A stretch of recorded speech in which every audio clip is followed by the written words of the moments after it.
Master minds commerce చదవాలనుకునే 10th inter విద్యార్థుల తొలి ఎంపిక. అండ్ పాత హీరోల గురించి మాట్లాడితే మళ్ళీ శోభన్ బాబు గారి గురించి మీకేం తెలుసు, మీరేం అడగాలనుకున్నారు అది చెప్తేనే కదా నేను దానికి చెప్పగలను. నేనుగా చెప్పాలంటే ఏ సబ్జెక్ట్ చెప్పాలి, దేని గురించి చెప్పాలి, మీరు ఏం విన్నారు, అది కరెక్టా కాదని నేను చెప్పగలను. కృష్ణ మా హీరో, ఎక్కువ సినిమా నేను అన్నగా చేస్తా, చెల్లెలుగా చేసా. అప్పట్లో ఫ్యామిలీ ఫ్రెండ్స్ విజయ నిర్మల నేనంతా బాగా ఇష్టంగా ఉంటాం, తప్పదు ఫ్యామిలీ. ఇప్పుడు ఎవరికి వాళ్ళు పెద్దోళ్ళు అంటే వాళ్ళు పెద్దోళ్ళు అవ్వాల, వాళ్ళ పిల్లలు బయట వాళ్ళు పెద్దోళ్ళు అయినప్పుడు మమ్మల్ని దూరం చేస్తారు. అలా దూరం అయ్యారు. ఇప్పుడు అవుట్ సైడ్ నుంచి వచ్చే కోడళ్ళు అల్లుళ్ళు అవుట్ సైడ్ వాళ్ళు, వాళ్ళ చిన్న బిడ్డలు పెరిగిన తర్వాత అవుట్ సైడ్ వాళ్ళు.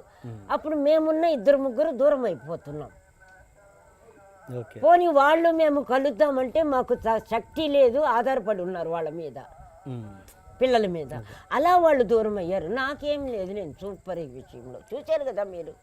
పోయాము, అందరూ హ్యాపీగా అన్నం పెట్టారు, అందరూ తిన్నాం, వచ్చేసాం. దాంట్లో ఎవరు రాజేంద్ర ప్రసాద్ పెళ్ళాము, ఎవరు నా చెల్లెలు, ఎవరు తమ్ముడు, ఏమన్నా మీకు తేడా కనపడిందా? అంతే మా ఇల్లు. రోజు హ్యాపీగా ఉన్నది ఏదో తిన్నాం, వచ్చేసాం. అలా ఉంటుంది. అందుకని వేస్ట్ అండి అవన్నీ. విజయనిర్మల నేను చాలా ఇష్టంగా ఉంటాం, ఎక్కడ చూసినా మాట్లాడతాం. మరి ఎందుకు ఆవిడ హక్కుగా ఎక్కడుందారమ్మా ప్రభు పిల్లలు నేను చూడాలని ఎందుకు చెప్పలేకపోతుంది, నేను ఫోన్ చేస్తే ఎందుకు తీయలేకపోతున్నారంటే ఫీలింగ్ ఉంటుంది. మధ్యలో వాళ్ళు లేరంటున్నారు, వాళ్ళ భయాలు వాళ్ళకు ఉంటాయి. ప్రతి ఇంట్లో జరిగేదేమ్మా అది, ప్రతి ఇంట్లో జరిగేది. స్వతంత్రం వాళ్ళకన్నా ఉండకపోవాలి, లేకపోతే వాళ్ళకన్నా ఇన్సెక్యూరిటీ ఉండాలి. శోభన్ బాబుది కృష్ణ గారిదంతా మా సీజన్ అనుకోండి. ఒక్కొక్కరితో ఒక్కొక్క సంబంధం ఉంటుందండి, ఒకేలాగా ఉండదు. కొన్ని తెలిసి ఉంటాయి అనుకోండి, అది చెప్పేదానికి ఏమి ఉండవు. చిన్న చిన్న ఇన్సిడెంట్లు కొన్ని లక్షలు ఉంటాయి. బేసిక్గా ఏంటి, అతను పీనాచోడు, బేసిక్గా అతను బిజినెస్ మైండ్, నోరు తెరిస్తే డబ్బు తప్ప ఏం మాట్లాడు. మీకు అర్థమైందా? తన తిండే తను తినడు, తన బట్టలు తను వేసుకోడు. ఇది ఇంతవరకే చెప్పగలను. దీన్ని బట్టి మొత్తం లెక్కేసుకోండి, అయిపోయి.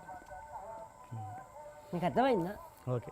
నేను అంటే మీరు ఎక్కువగా ఆధ్యాత్మికంగా ఉన్నారు కాబట్టి అండ్ సోల్ ఇదంతా మాట్లాడుతున్నారు కాబట్టి ఈ ప్రశ్న అడుగుతాను. నేను ఇలాంటి ఉద్దేశాలు ఉన్న ప్రతి ఒక్కరిని ప్రశ్న అడుగుతాను. భరణి గారిని కూడా అడిగాను ఈ ప్రశ్న. సోల్ గురించి. సోల్ అంటే ఆత్మ. ఓకే, మీరు దైవం ఇవన్నీ మీరు నమ్ముతారు కాబట్టి చెప్తున్నాను. ఏంటంటే పునర్జన్మలు ఉన్నాయా? ఉన్నాయి. ఓకే. మనిషి తను చేసిన తప్పుకి ఖచ్చితంగా శిక్షించబడతాడు అన్నది నమ్ముతారా మీరు? పునర్జన్మ అంటేనే తప్పు రైట్కి ఏది ఉందో అది అనుభవిస్తాడు, అంతే. అంటే గత జన్మ ఇప్పుడు అనుభవిస్తారా, ఈ జన్మ ఈ జన్మకు అనుభవిస్తాడా? గత జన్మది ఇప్పుడు అనుభవిస్తూ దాన్ని ఎరుకతో గమనిస్తే తగ్గుతూ వస్తుంది. ఓకే. గత జన్మలో భయంకరంగా ఉండుంటే ఈ జన్మలో ఒకవేళ ఎరుక వచ్చినా రానివ్వదు. చాలా పెద్ద సబ్జెక్ట్ అండి ఇది. దాన్ని నేను ఎంత డెప్త్గా గత జన్మలో ఈ జన్మలో అనుభవిస్తాడు, అనుభవించేది 100%. బట్ మీరు ఏం అడిగారో అది ఇచ్చి మళ్ళీ వేరే ఇస్తాడు. గత జన్మలో మీరు మెటీరియల్ అడిగారండి, మెటీరియల్ ఇస్తాడు. అర్థమైందా? ఆ మెటీరియల్ ఇచ్చినందుకు మీరు ఇప్పుడు ఏమి అనుకొని ఉంటారో దాని రిజల్ట్ కూడా దీంతో పాటు కలిపి అనుభవిస్తారు. ఇప్పుడు కోటీశ్వరుడికి రోగం వచ్చింది, ఏం తింటాడు వాడు? కోటీశ్వరుడికి కాళ్ళు 2 లేవు, యాక్సిడెంట్లో పోయింది, ఎలా నడుస్తాడు? బంగారు కాళ్ళు పెట్టుకొని నడుస్తాడా? మీకు అర్థమైందా? అంటే సబ్జెక్ట్ చాలా పెద్దదండి, మీరు చెప్పిన 5 నిమిషాల్లో చెప్పలేము. ఇప్పుడు చిన్న పిల్లలు 2 సంవత్సరాల పిల్లలే యాక్సిడెంట్ అవుద్ది, లేదా ఇంకేదో అవుద్ది, వాళ్ళు ఏం తప్పు చేశారని? వాళ్ళు తప్పు చేయలే, సోల్ తప్పు చేసింది. ఆ సోల్ ఈ బాడీలో ఉండాలి, ఆ బాడీలో యాక్సిడెంట్ అవ్వడానికి బదులు ఈ బాడీలో యాక్సిడెంట్ అయ్యి ఇది ఫాదర్ మదర్ చేసిన పాపానికి వాళ్ళ దృశ్యాన్ని చూడాలి. తల్లిదండ్రులు చేసిన పాపం పిల్లలకి అన్నారే కానీ పిల్లలు చేసిన పాపం తల్లిదండ్రులకి అనలేదు. అది ఎందుకంటే తల్లిదండ్రులకి ఏమన్నా మంచి చెడు జరిగితే పిల్లలు అంత రియాక్షన్స్ ఇవ్వరు, కానీ బిడ్డలకి ఏమన్నా జరిగితే తల్లిదండ్రులు అల్లాడిపోతారు. లాజిక్ అర్థమైందా? కాబట్టి వీడు చేసిన పాపం పిల్లలకి ఇస్తాడు.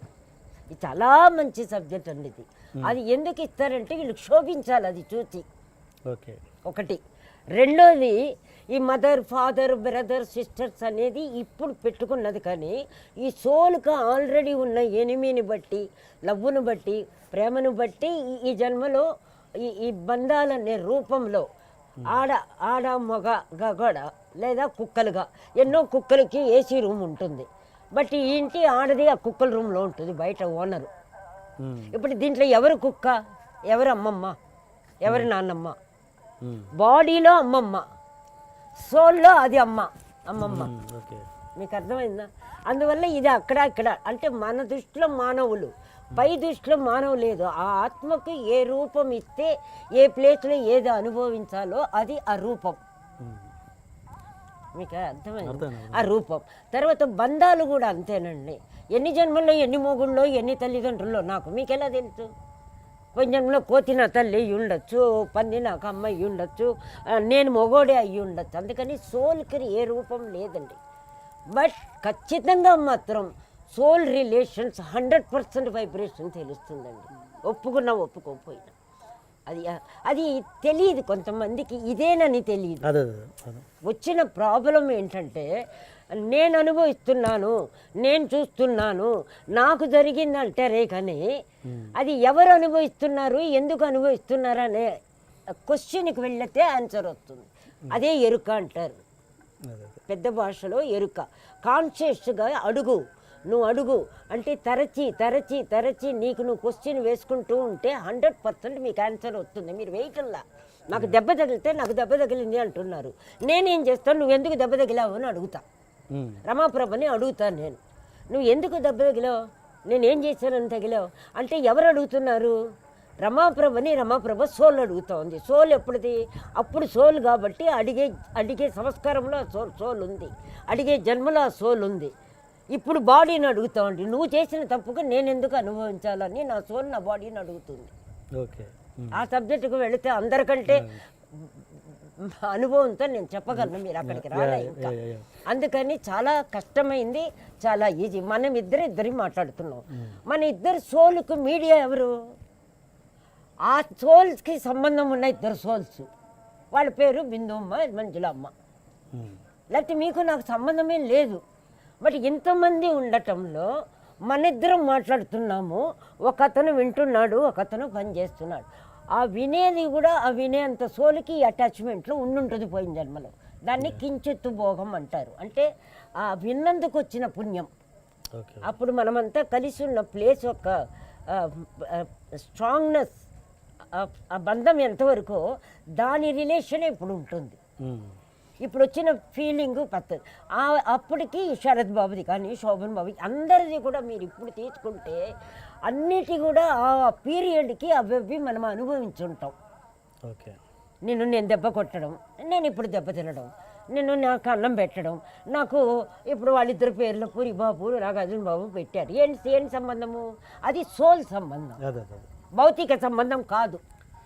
అంటే మనిషి చావును బట్టి వాడి గుణాన్ని 100%. చావు రోగాలు ఏమండి, భార్య భర్తలు అంటున్నారు. ఒకటి అంటున్నానండి, భార్య ఎక్కడో ఉంటుంది, భర్త ఎక్కడో ఉంటాడు. నమ్మకంతో తప్ప మీరేమైనా ప్రూఫ్ చేయగలరా? ఒక నమ్మకం. బట్ అదే మొగుడు ఏం చేస్తున్నాడు, వేరే దేశంలో ఉంటే ఇంకో దాన్ని ఉంచుకుంటున్నాడు. అంతా ఉడికిపోయి ఒళ్ళలో శక్తి అంతా పోయిన తర్వాత అంతా పాడైపోయి ఇక్కడ పెళ్ళాలకో మొగుళ్ళకో పనికి రానప్పుడు తిరిగి వస్తారు వాళ్ళు. మరి ఇది వీళ్ళు చేసిన పాపమా, వాళ్ళ కర్మలా? ఇట్లా ఎంటుకుంటూ పోయామనుకోండి, దానికి ఎండ్ అనేది ఉండదు.